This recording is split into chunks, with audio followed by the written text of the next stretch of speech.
Phoebe, POV. We are going to my parents' house. After a week being married to the guy beside me, this is the first time na babalik ulit ako sa bahay na ito. In the house where all my memories of my childhood happened. Dati sabik akong umuwi dito, because I know my dad is waiting for me, and we will spend the whole day together, but when that day I rejected his offer all things was changed. We are here already, natauhan ako bigla nang magsalita si Sebastian. Hindi ko na malayan na nandito na pala kami sa bahay. Naging busy kasi ako sa kakaisip ng nakaraan. And also I don't know how I will face my family after the wedding. Hindi kasi kami nag-uusap ni Daddy and Mommy since the wedding happened. Kakausapin ko lang sila kapag may tinatanong sila sa akin, pero aside from that wala, parang hindi ako nag-exist sa kanila. As if I am a robot or a cat na kung kailan lang nila gusto kausapin, doon lang nila kakausapin. Napabungtong hininga ako nang maisip kong makikita ko na ulit sila. That's too deep. Amazed na sabi ni Sebastian, matapos makita na napabungtong hininga si Phoebe nang mapatingin sa pinto ng bahay ng mga magulang ng asawa. Are you nervous? Why? This is your house before we get married, nothing changed. Sunod-sunod na sabi ng asawa. Hindi kasi niya moari, kung ano ang nararamdaman ng asawa niya sa mga oras na yun, o alam niya na di maganda ang relasyon ng asawa niya sa mga magulang nito, dahil sa madalas na pagsuway nito sa mga gusto ng magulang, base sa mga kwento ng mommy at daddy niya sa kanya bago sila ikasal, pero her mom think otherwise. Her mom met Phoebe before the wedding, and base sa observation niya. Phoebe was a different person to the person her own parents talking about. And her mom is a good character reader. If she said she is good, then that person is really good. That's why he was so curious about his wife's character. He was eager to discover it, but the problem is as if his wife is so distant with him. Kaya naman nahihirapan din siya na kalkulahin ang ugali nito. But he is willing to find out what it is, and it will be soon. Ngumiti lang si Phoebe sa kanya. At saka binuksan ang pinto ng sasakyan, hindi na niya hinintay pa na pagbuksan siya ng pinto ng asawa. Nauna siyang bumaba dito. Maya-maya lang bumukas na ang pinto ng bahay nila Phoebe.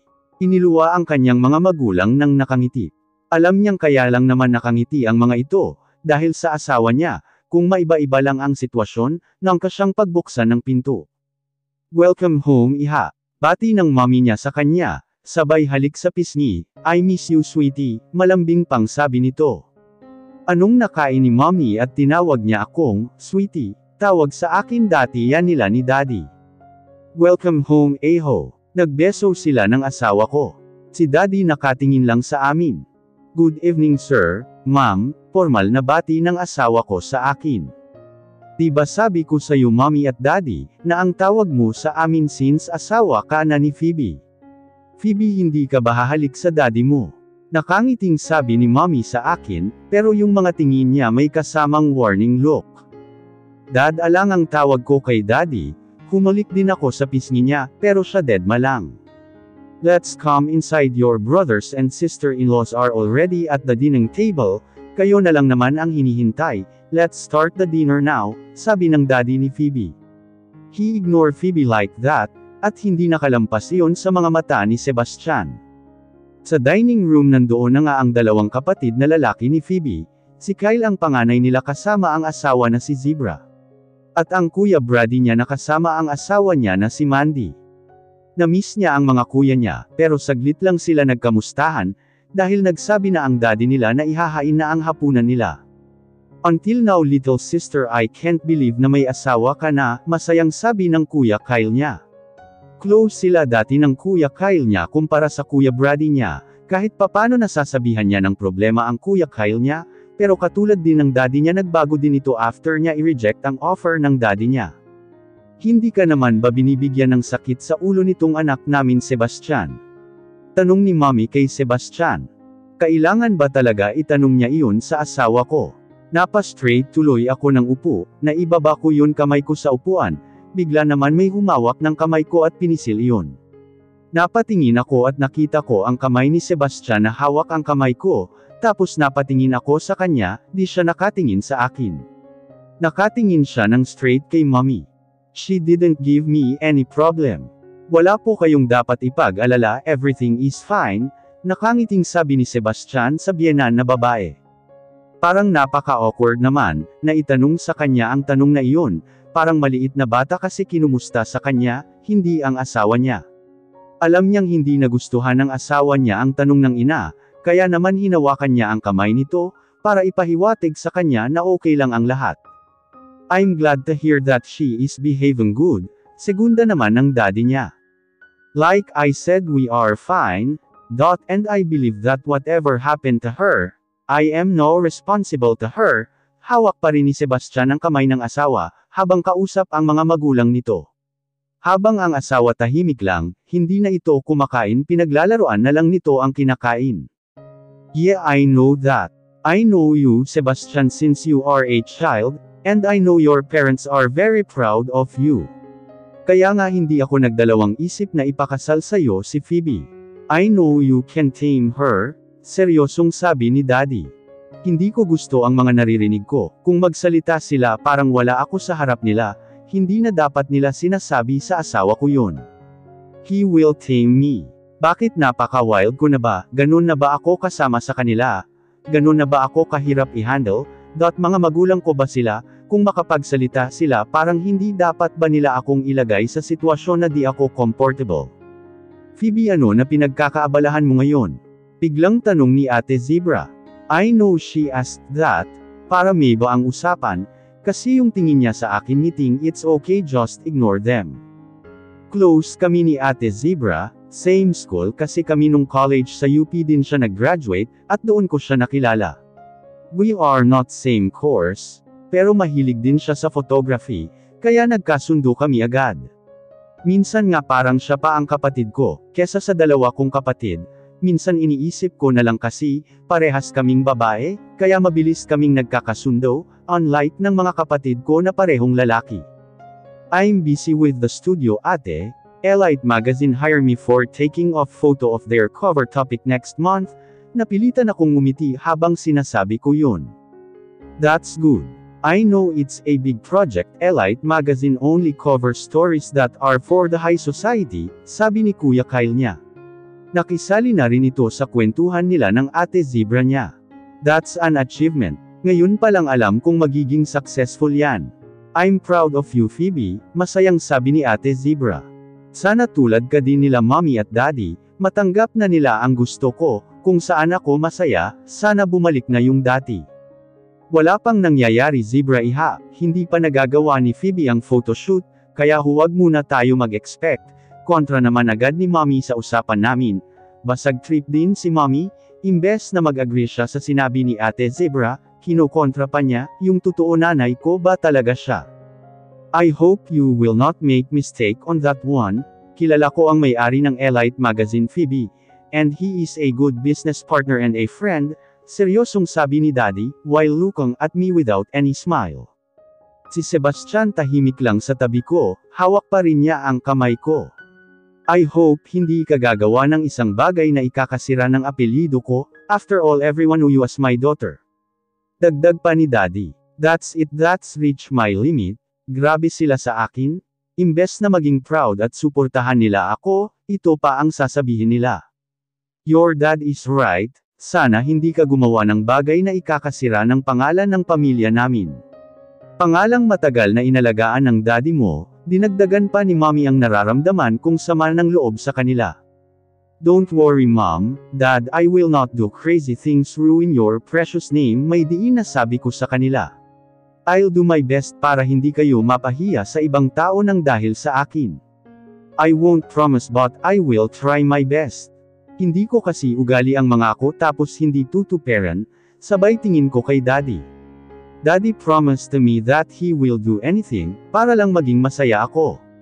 He will be my number one supporter in everything I will do, but all his promises are gone now. If you excuse me, I want to check something in my old room here, kahit di pa siya pumapayag na umalis ako, tumayo na ako. Tapos ka na ba kumain? Tanong ni mommy, seriously after what they said makakain pa ako. I already lost my appetite, if you excuse me I will go now, after nun umalis na ako sa dining room. After na umalis si Phoebe sa hapagkainan, pansamantalang natahimik ang lahat. Pagpasensyahan mo na lang ang anak ko, she's still a childish young lady, ayaw nang napagsasabihan. Kaya sana habaan mo ang pasensya mo sa kanya, biglang sabi ng daddy ni Phoebe, after that biglang tumayo si Kyle. Kyle anak, saan ka pupunta? Tapos ka na bang kumain? Hindi pa sin-i-serve yung dessert, ginawa ko pa naman yung favorite mo, malambing na sabi ni Mommy Veronica. Bakit sa mga kuya ni Phoebe malambing, at parang wala naman problema ang mga magulang ni Phoebe? Bukod tangi lang talaga sa asawa niya, iyan ang tanong ni Sebastian sa isip niya. I want to check if my sister is okay. Will eat later your dessert ma, seryosong sabi ni Kyle. Napangiti ng bahagya ang ginang, sabay tingin kay Sebastian, pakiramdam nito ay napapahiya na sila sa asawa ng bunsong anak, kung hindi sana umalis si Phoebe okay sana sila ngayon. Bakit naman di siya magiging okay? You heard your sister that she just want to check something from her old room. I'm sure na miss lang niya ang room niya, dahil doon siya madalas maglagi noon. You don't have to worry on her, mahabang sabi ng ginang. I still want to check on her, matigas na sabi ni Kyle. Let him leave Veronica, let Kyle check on her sister, sabat ng daddy nila Phoebe.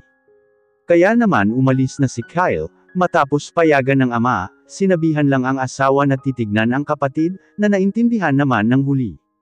Habang nangyayari ang mga bagay na iyon, tahimik lang nagmamasid si Brady sa pamilya niya, ayaw niyang makisali sa usapan ng mga ito, dahil paulit-ulit na lang nangyayari, nagtataka nga siya kung paano nakasurvive ng ilang taon ng kapatid na babae. Hindi sila close ni Tu, pero hindi naman siya pabor sa pagtrato sa kanya ng mga magulang nila. Pero wala siyang magagawa o nila ng kuya Kyle niya, kapag ang daddy na nila ang nagsalita o nagdesisyon, wala nang makakabali nun. Samantala, hindi sa kwarto niya nagtuloy si Phoebe, kundi sa garden nila. Kapag kasi may problema siya o galit, ang mga bulaklak at halaman sa garden nila ang nagpapakalma sa kanya. Mahilig kasi siya sa mga halaman at bulaklak, minsan nga parang baliw siya na kinakausap ang mga ito. Maganda ang garden nila, nakaka-relax, may man-made lake sila na nilagyan pa ng maliit na fall, kaya kapag gusto niya i-relax ang utak nito dito siya nagpupunta. I know I can find you here. Masayang bungad sa kanya ng kuya Kyle niya. Can I sit? Palam nitong tanong sa kapatid na bunso. Umusag ng konti si Phoebe bilang sagot sa kapatid. I'm sorry, biglang sabi ng kapatid. Napatingin si Phoebe sa kapatid, matapos marinig ang sinabi nito. For what kuya? Tak ang tanong nito, wala naman siyang naalala na ginawa nito na masama sa kanya, para mag-sorry ito sa kanya. I know you know what I'm sorry for, they should not treat you like that in front of your husband, seryosong sabi nito. Tumingin ulit si Phoebe sa mga bulaklak sa harap ng gazebo nila. May bago pa ba sa ganun sitwasyon kuya? Ewan ko ba bakit di ako nasanay na ganun nila ako ay troto, especially daddy, maybe because. Still hope that the daddy I know 6 years ago will come back, pero parang imposible na talaga, mapait na sabi ni Phoebe. You're lucky kuya that they are the same with you. Minsan naiisip ko gaano ba kaimportante ang business ni daddy, para talikuran o ay troto niya ako ng ganito. Before he used to be my number one supporter, kahit laging nakakontra si mommy sa akin, still daddy is there to back me up. One day you understand everything, sabi ng kuya niya. Napantingin siya dito at nakangiti ito ng mapait. Understand what? That he will not accept me anymore, because I turned down his offer to manage his business, that's he is punishing me now, and part of his punishment to marry a guy I don't even know, na kapag di ko ginawa may gagawin siyang di maganda sa mga taong nakakaintindi sa akin. Tell me kuya how will understand that? Yung boses ko medyo garalgal na, that any moment I will cry na, pero pinipigilan ko, ayaw kong umiyak sa harap ni kuya Kyle. There are things na mahirap ipaliwanag, things that I'm not the right person to explain to you, but soon I know everything will be fine. Just be strong Phoebe. Hindi man kita na ipagtanggol dati kay daddy at mommy noon, now you can count on me, nakangiting sabi ng kuya Kyle niya. Ano pa ba ang dapat kong maintindihan? Intinding-intindi ko na kuya ang lahat. Na hindi nila kayang lumigaya para sa kaligayahan ko. Na kahit kailan hindi nila pipiliin na maging masaya ako. Na kahit kailan iisipin nila ng ginagawa ko, ay ikakasira ng precious nilang apelyido. Tuldok-tuldok. You're too late kuya, your support was too much late. Where are you when I asked you to take me away, para matakasan ko ang kasal? You kuya you gave promises that was broken, and then now what? Puno ng hinanakit na sabi ni Phoebe, noong sinabi ng mga magulang niya na ipapakasal siya kay Sebastian. Tinawagan niya agad si Kyle, para humingi ng tulong. Sinabi noon ni Kyle na kakausapin niya ang mga magulang, ngunit sinabi ni Phoebe na hindi makikinig ang mga magulang sa kanya na sinang-ayunan din ng ate Zebra niya, kaya nakaisip sila ng paraan makatakas siya, itatakas siya ng mga ito, at dadalhin sa Australia, kung saan may mga kaibigan si Zebra na tutulong kay Phoebe, para doon muna magtago habang mainit pa ang mga magulang nila sa kanila. Pero 1 week before na paalis na sana si Phoebe, biglang tumawag ang kuya niya at sinabing hindi na matutuloy ang balak nila. Tuldok-tuldok. Hindi nito pinaliwanag ang rason, pero hindi naman siya tanga, para hindi mahulaan ang rason. Sigurado siya na tinakot ng daddy niya ang kuya niya, kaya naman bigla na lang itong nag-back out simula noon. Nagkaroon na ng bodyguard si Phoebe, hindi ito pwedeng umalis ng walang pahintulot ng ama, kaya lalo nitong nakumpirma ang hinala na may kinalaman ng ama sa pag-back out ng kuya niya sa plano nila. O-offerin mo ako ng tulong. Bakit kuya hindi ka na ba takot kay daddy, sa pwede nitong gawin sa'yo? Bakit may sariling buto ka na ba para makatayo ng sarili mong paa? May sarkastikong tanong niya sa kuya niya. Alam niyang hindi dapat niya sinabi iyon, pero sa sobrang sama kasi ng loob niya, nasabi niya na iyon na matagal niya na gustong sabihin sa mga kuya niya. I don't need your pity now kuya, wag mo akong kawan, dahil hindi ko kailangan yan. I don't need your help now, it's too late already. I have my husband now to help me, okay na din pinakasal nila ako sa kanya, kasi at least ngayon, alam ko may kakampi ako, kahit hindi ako sure na tutulungan ako ni Sebastian, nasabi ko na kay kuya yun. Please kuya I want to be alone. Iwan mo na ako, nararamdaman ko na kasi na malapit na bumagsak ang mga luha niya, at ayaw niya makita ng kuya niya iyon. Sa di kalayuan nakikinig lang si Sebastian sa usapan ng magkapatid, matapos umalis si Kyle kanina sa hapagkainan, binigyan lang niya ng 10 minuto ang kuya ni Phoebe, para makapag-usap sila, after noon sinundan niya na ang mga ito, para kasing may nagtutulak sa kanya na alisin na ang asawa sa bahay na ito, kaya nagpaalam na siya sa mga biyenan na pupuntahan ang asawa. Tinuro naman ng mga ito ang kwarto ni Phoebe, only to find out na wala sila doon. Gusto sanang magtagal ni Sebastian sa kwarto ni Phoebe, pero bigla naman dumating si Zebra, ang asawa ni Kyle. I knew it that they are not here, hindi mo pa nga siya kilala ng gusto, if you want to find her go to the garden. I'm sure she is there, Phoebe loved plants and flower, for her they are the one who come her. Kung gusto niya mag-isip at i-clear ang mind niya doon siya pumupunta, kung saan may halaman at bulaklak, after she said that she left. Kaya heto nandito ako sa garden nila, and she was right nandito nga ang asawa ko, kausap ang kuya niya and partly ng pinag-uusapan nila narinig ko. When Kyle leave he didn't notice me, medyo nakatago kasi ako sa mga halaman, I saw in his face pain and sadness. Well hindi ko siya misisi kahit ako masasaktan sa mga sinabi ng asawa ko, pero I can't blame also my wife, that she has her reason.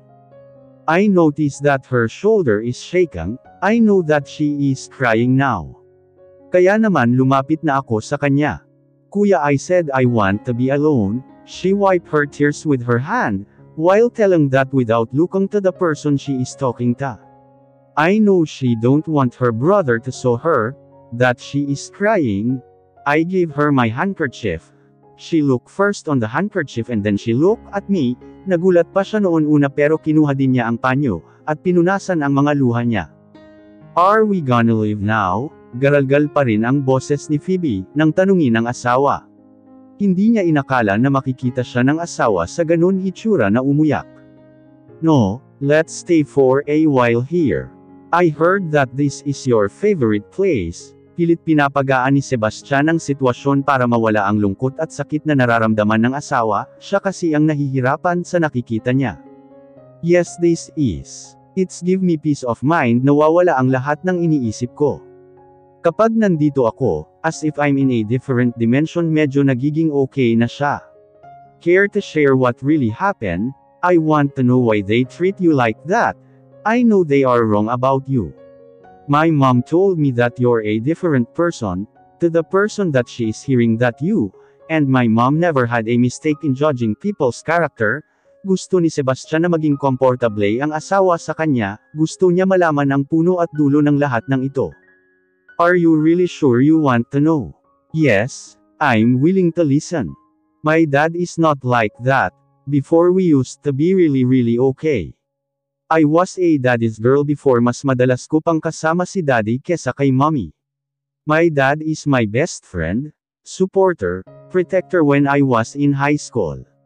We do a lot of things together, minsan nga nagseselos na si mommy sa akin, kasi mas madalas akong kasama ni daddy. If my dad go on trip abroad at nagkataon, I don't have school, lagi niya akong sinasama, we are travel buddies before. Minsan imbes na whole 1 week ang mga meetings niya abroad, minsan 3 days and the rest of the days ipapasyal niya na ako sa bansang pinuntahan namin. We will do all wild things, weird things also. Everything I do my dad support me. Until the day when he talked to me about the business. He want me to manage one of his supermarket, sinabi niya na ang kukunin kong course ay related sa business management. I told him I don't want to be a businessman. I want to be a photographer. I said to him that my interest is not on the business but in photography. I even say to him that my brain will not work on his business. So I will not manage any of his business. Hindi siya kumibo noong sinasabi ko yun sa kanya. He just leave me and go. The next day he called and asked me to go to his office to show what the business I will manage. Pero nagkataon naman noon na may entrance exam ako sa university na papasukan ko, kaya hindi ako nakapunta. Hindi ko nasabi kay daddy yun, kaya pagdating ko sa bahay sobrang galit niya. Napahiya daw siya sa mga board members, kasi sinabi daw niya na ipapakilala niya ako sa kanila, tapos hindi ako sumipot. Hindi daw niya akalain na ganun ako keresponsable. He said I'm a biggest disappointment. I explained to him what is reason, pero hindi siya nakinig. Masyado na siyang galit sa akin, kaya hindi niya napinansin ang reason ko. The next day he is forcing me to go America to take my college there, but again I refuse. I said I want to stay and hindi niya ako mapipilit. I pursue what I want to take in college, so I take photography without my parents' knowledge. I enrolled in UP all along. They know that my course is a business-related course. Hindi na ininsist ni daddy na mag-aral ako sa US, kasi alam niya na di niya ako mapipilit. But when I was in second year college, that's the time they discover what my course is. Galit na galit si daddy noon. Kulang na lang isumpa niya ako. That's the first time I saw him too much angry. He cuts all my cards. Allowance ko sakto lang at pangkain, diretso bahay ako, walang gala. Pero dahil sa feeling ko ay ginawa nila akong preso, doon ako natutong tumakas sa kanila na ang interpretasyon nila ay sakit sa ulo. I have to do that to pass on my subjects. Kailangan kong pumunta sa iba't ibang lugar, para maipasa ko ang thesis ko. Hindi nila maintindihan yun hanggang siguro nagsawa na sila, at hindi na ako pinagbawalan. My graduation came, dapat masaya ako, kasi finally I finished my degree, pero hindi kasi bakit wala ang parents ko. Hindi ko alam kung sinadya ba talaga nila na magkaroon ng business trip sa Italy. Noong sa eksaktong graduation. They didn't attend my graduation day. Buti na lang dumating si Tita Valerie, my mom's younger sister. She pretend to be my mom, na kahit papano naramdaman ko na may pamilya ako, na may nanay ever since Tita Valerie like a mom to me. Minsan iniisip ko parang siya ang mommy ko, hindi si mommy kasi mas nakikita ko ang pagmamahal niya sa akin. What my mom can't give to me, Tita Valerie gave it all. Habang nagkukwento ako, nakikinig lang siya. For the first time aside kay Margie, meron taong nakinig sa akin. Where is your Tita Valerie now? Hindi ko siya nakita nun kasal natin. I want to thank this Tita Valerie of my wife, for taking care of my wife. Based on my wife's story there is something coming on my mind, and I will find it out on the coming days. She died 3 months after my graduation in a cancer of breast. I didn't have an idea that she's dying already, cause if I know we'll take care of her until on her last breath. But she chose to be in the arms of her best friend in Italy. Ayaw daw niya na makita ko na pumapangit siya at mamatay na. She said she want me to remember her as a beautiful and a healthy one, kaya I never had a chance to see her on her last breath, dinala na lang siya nila mommy dito na Abo na. They cremate her. When she left, nawalan din ako ng kakampi, at ng tagapagtango. Half of my life died also when Tita Valerie died. I wish that she have the longer life, para sana ngayon magkasama kami, mapait akong napangiti sa asawa ko. You're not alone anymore Phoebe. Habang sinasabi ni Sebastian ang mga katagang iyon, nakatitig siya sa asawa matapos magkwento ang asawa sa kanya. Ngayon niya na-realize na mali talaga ang pagkwento tungkol sa asawa, he believed Phoebe's story. He saw too much pain and sadness in his wife, kaya naman gusto niyang tanggalin ang mga nararamdaman iyon ng asawa. Asawa na niya ngayon si Phoebe, kaya responsibilidad niya na ito. What do you mean? Naguguluhang tanong ni Phoebe sa asawa. May ideya na siya sa gustong sabihin ng asawa, pero hindi ito umaasa dahil natatakot na ito umasa naman sa isang tao, tulad ng ginawa niya sa daddy at mga kapatid niya. I'm here now, both of us are part of each other life, kaya naman don't think that you're alone now. Let's have an agreement. Nakangiti ito sa kanya ngayon. What agreement? Let's be open to each other. You tell me what is happening to you. Or share me things that I don't, and so I will for you. So when it's come that I need to depend, or protect you, I have an idea for what will happen. I'm your husband now Phoebe, and my vow to you in our wedding day is to protect and support you, and I want to do it. Let's be friend, please. While he said that he was smiling, nakakakilig lang pero syempre hindi ko pinahalata sa kanya, he gave his hand so we could do handshake. Okay friends, nakangiting sabi ko din sa kanya sabay nakipag-handshake sa kanya. After the night that Phoebe talked to Sebastian at her parents' house, everything is changed. Lagi na niyang nakikita ang asawa sa bahay nila. Hindi ito pumapasok ng opisina nang hindi sila nagkikita. Lagi nitong tinatanong kung kumusta ang asawa. Gustong isipin ni Phoebe na naging malambing ang asawa sa kanya. Pero nandoon pa rin ang isip niya, na kaya iyang ito ginagawa ang mga bagay na ito, dahil naawa ang asawa sa kanya. Hoy! Bakit nakatulala ka dyan? Kanina pa po kita tinatanong kung ano ang gusto mong kainin. May asar na sabi ni Margie, kanina pa kasi siya katak ng katak hindi naman pala nakikinig ang kaibigan. Sorry naman, hindi ako gutom, ikaw na lang ang kumain. Bili mo na lang ako ng kape. Nakangiting sabi ni Phoebe sa kaibigan, para mawala ang asar nito sa kanya. Tapatin mo nga ako babae, ano ba talaga nangyari sa dinner nyo, kasama ng mahal mong pamilya? At simula noon para kang baliw dyan, na minsan ay tulali, minsan ay ngumingiti mag-isa.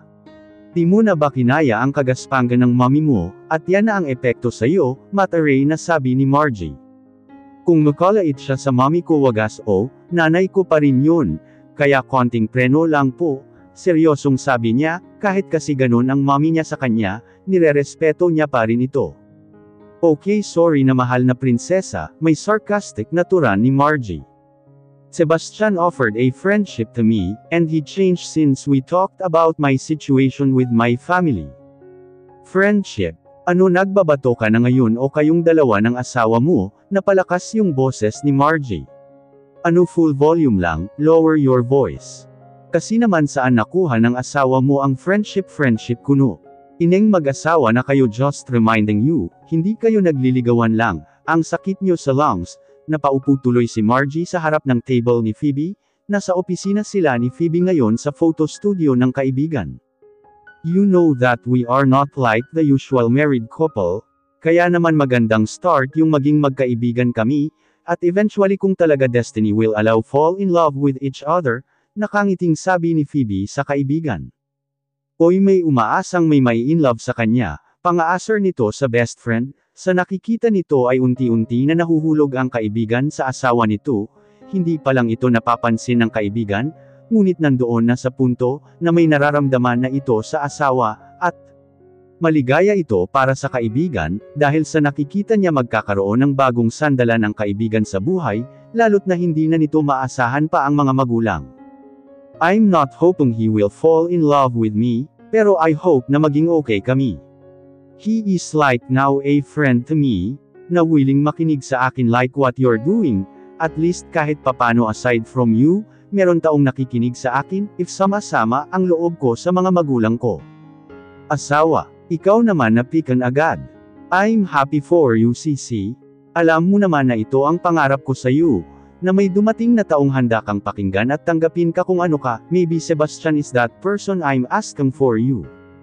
Hindi ako aasang mai-inlove siya sa akin, Margie, sapat na sa akin na pinapaniwalaan niya ako, at sinusuportahan sa mga bagay na ginagawa ko, na hindi kayang gawin ng sarili kong pamilya.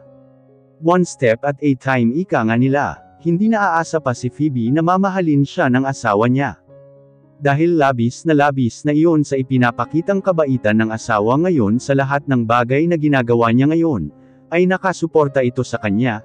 In fact, ang studio niya ngayon, ay sinusuportahan din ng asawa niya. Ang pagko-cover niya sa Elite Magazine ngayon ang pinagkakaabalahan niya, na todo-todo suporta ang ibinibigay ng asawa. Binili pa siya ng mga bagong gamit sa studio niya, para maging maganda ang kalabasan ng photoshoot na kinasaya naman ni Phoebe. So after this, saan ka pupunta? Sa puntod ni Tita Valerie, birthday niya ngayon, kaya I want to go and visit her.